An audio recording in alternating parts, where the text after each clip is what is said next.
आणि घरापासून आपण निघतोय वाघेश्वर मंदिराकडे.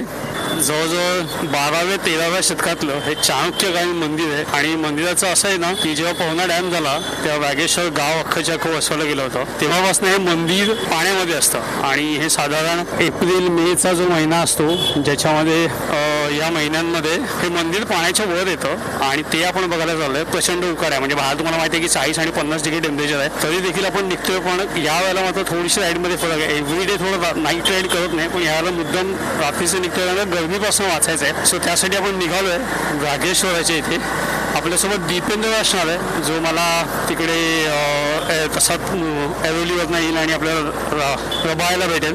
स्वतः पण निघालोय वाघेश्वरसाठी. पेट्रोल फ्यूल करायचं आहे. 2 गाड्यात, म्हणजे मी सकाळपासून म्हणालो होतो की जाऊन बघायचं.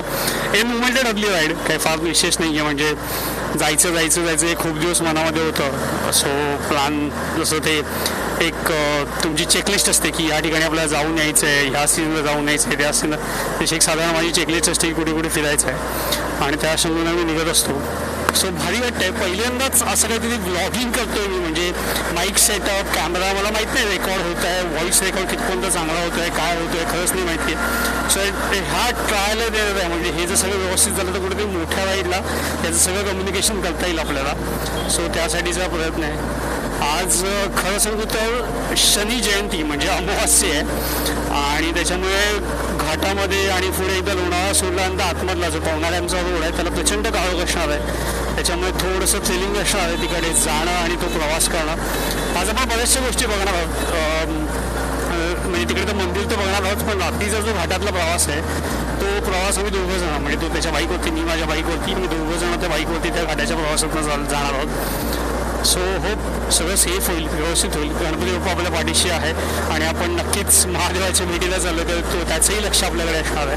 सो अशा अमावास्येच्या रात्री देखील आपण सुखरूप जाण्याचा प्रयत्न करणार आहोत. कुठेही घाई नाही, कुठेही गडबड नाही, कुठेही मस्ती नाही, कुठेही अगदी धमाल तुमच्यासोबत. तुम्ही आपल्यासोबत आहात तर काही प्रश्न आहे.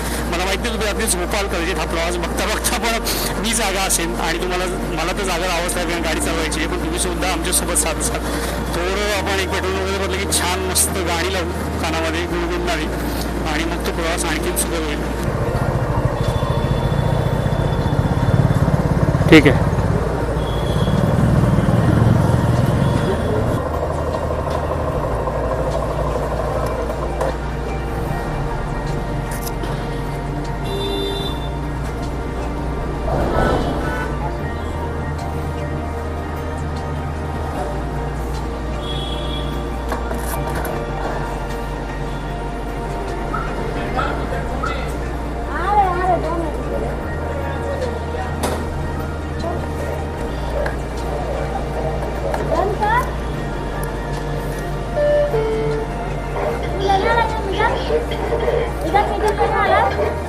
थांबलो होतो कारण का भर रस्त्याच्या मध्ये ना एक साधारण 2-2.5 फुटाचा कोळसं होतं.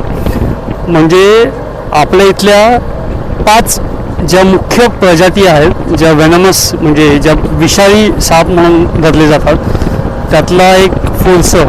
आणि रस्ते बघा काय धमाल येते ना चालवायला.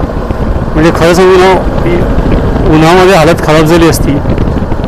आपल्याला पोचेपर्यंत उशीर झाला असता किंवा झाला असता. नाही असं नाईट टाईममध्ये चालणार. फक्त थोडंसं सावकाश चालायला लागते. ही गुरं गाईमध्ये येतात. एक मगाशी जसा सापमध्ये आला तसा एखादा सापमध्ये येतो. सो खूप शांत डोक्याने विचार करून गाडी चालवावी लागते, पण धमाल येते. म्हणजे रात्रीचा प्रवास करणं सोपं आहे. आता बघा ही समोरनं गाडी आली आणि मला माहिती आहे की माझ्या फॉगलाईट्समुळे समोरच्या माणसाला काय दिसणार नाही. सो आपण फक्त फॉगलाईट ऑन केली.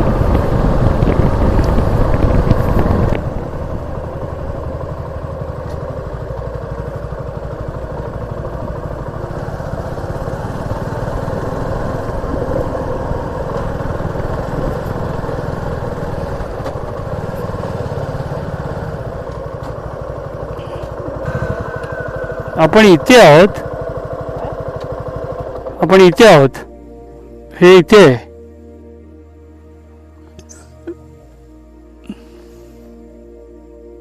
बघा जाऊन पुढे.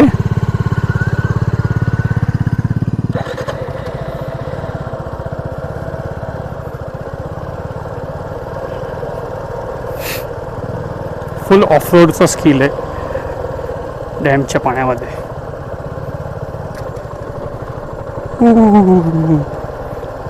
नशीब दगड नाही आहे, प्रचंड माती आहे, बारीक माती आहे.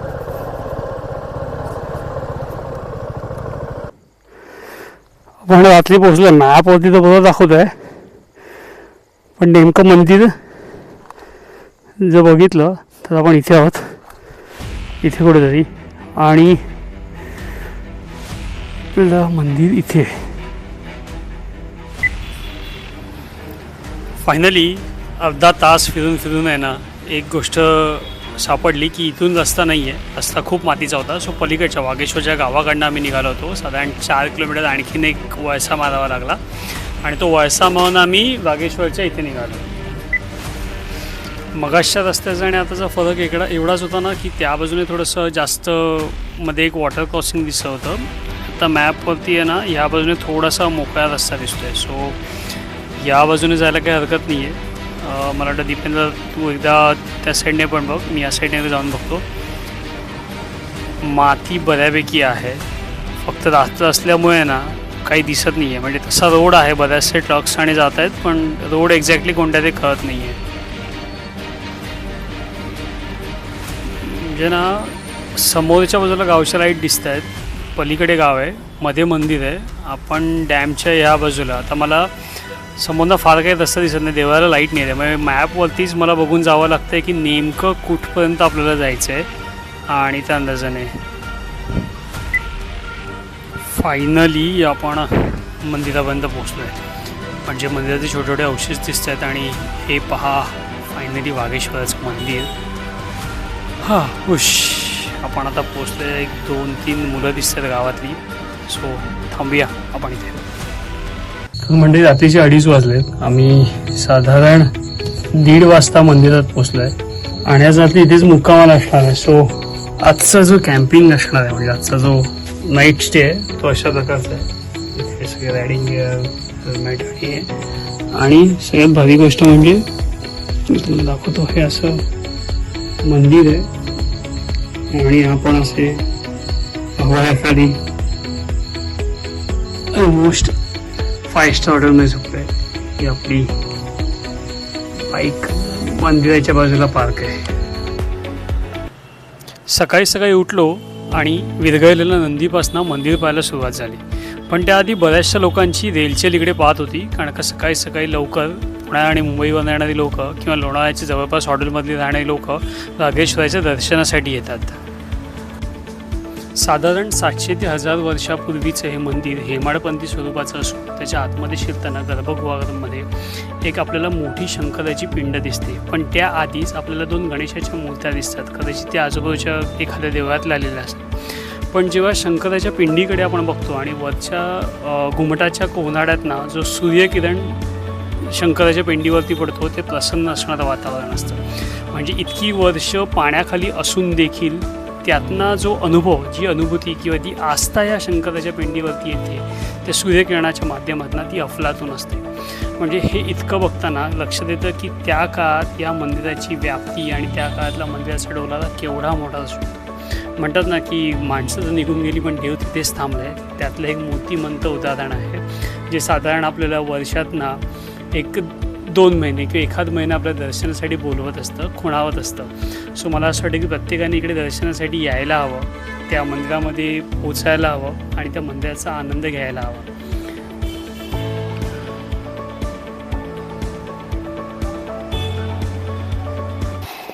तर मित्रांनो, आता आपण बघतोय व्याघ्रेश्वराच्या मंदिराच्या इथून आपण निघतोय.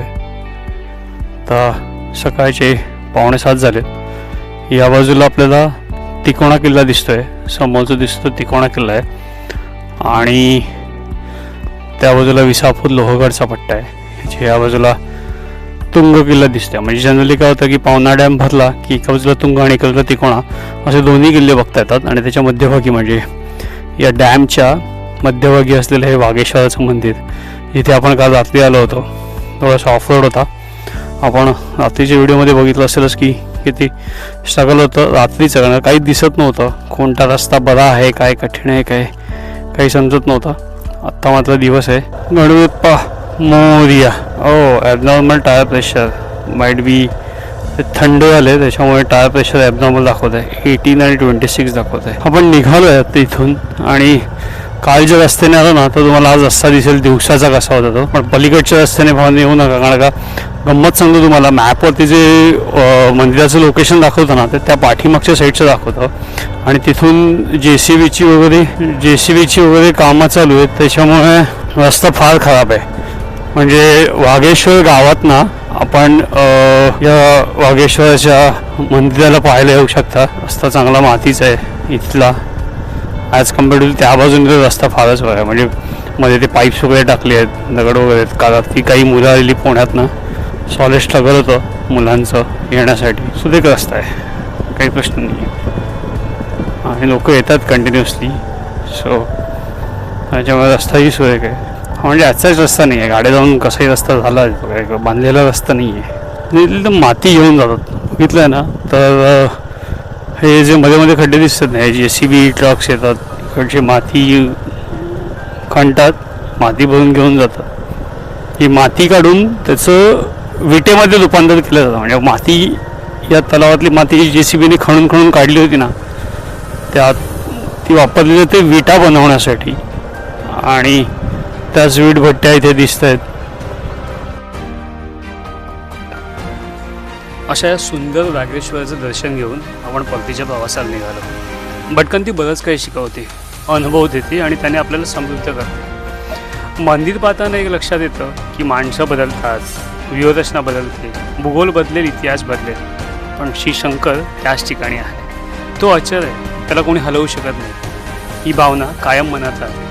ही जुनी मंदिरं पाहिली ना की खरा देव कसा असेल त्याची एक अनुभूती येते आणि पुढच्या प्रवासाला आपण पुढे जातो. हा माझा छोटासा प्रयत्न आहे व्लॉग बनवण्याचा. व्लॉग आवडला असेल तर डेफिनेटली सबस्क्राईब करा, लाईक करा, हे तर मी तुम्हाला सांगतोच, पण इंस्टाग्रामवरती फॉलो करायला विसरू नका. अशाच भटक्या दिवाच्या भन्नाट गोष्टी ऐकण्यासाठी तुम्ही माझ्यासोबत कायम राहा. धन्यवाद.